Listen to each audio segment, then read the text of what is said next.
কোথায়? বুখারী।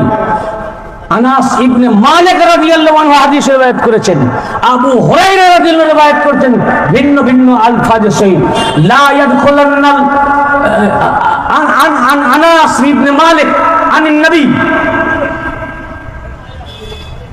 আনাস ইবনে মালিক রাদিয়াল্লাহু বর্ণনা করছেন নবী পাক সাল্লাল্লাহু আলাইহি ওয়া আলিহি ওয়াসাল্লাম বলেছেন, লা ইয়ারিদান্না আলাইয়া নাসুম মিন আসহাবিল হাউজ হাত্তা আরাফতুহুম উখলিজু দুনি ফাআকুলু আসহাবি ফায়াকুলু লা তাদরি মা হাদাসু বা'দাক ইন্নাহুম মুরতাদ্দু আদবারিহুমুল কাহকারা।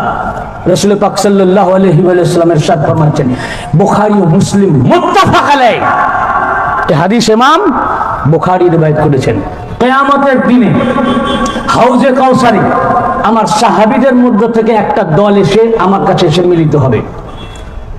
লা ইয়ারিদান্না আলাইয়া নাসুম মিন আসহাবি, আমার সাহাবীদের মধ্য থেকে ইমাম বুখারী সহিহ বুখারী একটা দল এসে মিলিত হবে। উখরুজুদুনি, আমি তাদেরকে ভালো করে চিনি ও জানি, দূরের নয়, দূরের নয়। বললেন তাদেরকে হাউজে কাউসার থেকে বিতাড়িত করা হবে।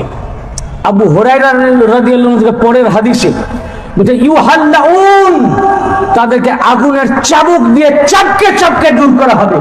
ফাকুলু ইয়া রাবা সাহাবী, তখন কিয়ামতের দিনে আমি দাবিও করব, হে আল্লাহ এরা আমার সাহাবী ছিল, এরা আমার সাহাবী ছিল।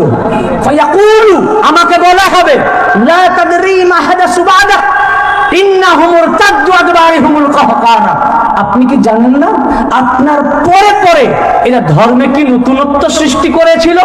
এরা আপনার দিয়ে যাওয়া ইসলাম, আপনি যে কোরআন আহলে বাইতকে রেখে গেলেন, আপনার ওসি হাদি ও রাহবারকে রেখে গেলেন, এই মাওলা আলীকে আপনার পরে ইমাম দেখিয়ে গেলেন, উনাকে ছেড়ে দিয়ে ইন্নাহুম মুরতাদ্দু